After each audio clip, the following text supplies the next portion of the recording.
Hi, so for this week's interactive presentation, we made ferrofluids. So the materials that we used was, we had ink, vegetable oil, and rare earth magnets. I got the maximum strength, I got the extra strength large magnets. They seem to work the best. And we put it in a little container, and you can see the little spikes in it, which you can't really see too well in the video, I don't think. But what happens is that it causes little spikes in it, which is what they look like anyways. They look like little spikes, and then as soon as you move the magnet away, the spikes go away. And this is called a ferrofluid.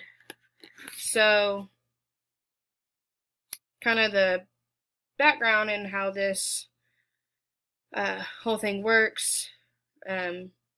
So, rare earth magnets are made from the rock hard materials. And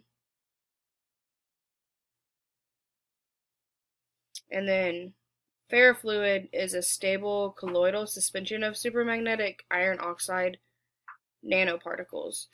Simply, it's a liquid that contains just little tiny magnetic particles. Its magnetic properties come from the magnetized iron oxide it contains. Those particles are known as nanoparticles because of their super small size. The particles are actually so small that they never fully settle to the bottom of the container.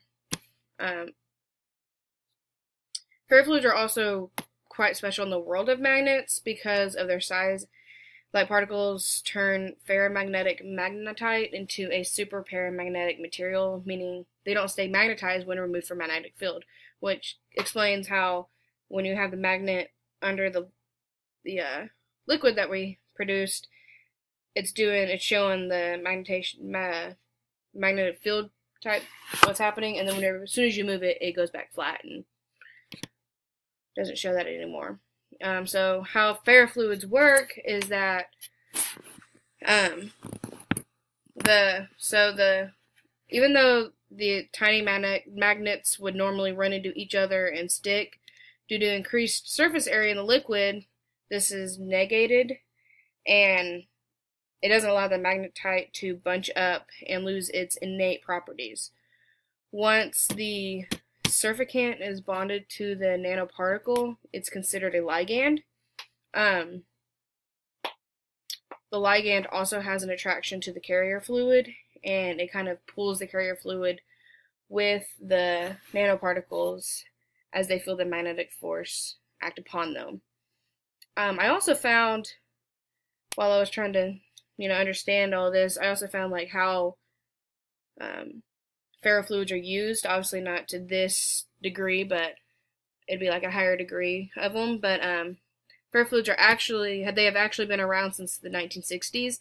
NASA was the first to engineer it in order to experiment with manipulating fuel in space. And since then, it's done many things.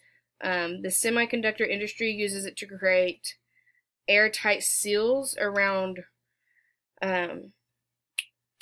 rotating shafts for low-pressure tools that process the silicone pieces that eventually form computer chips. It's also used in most computer hard drives through the process of thermomagnetic convection. It's also used in some speaker systems to reduce the heat of the speaker systems.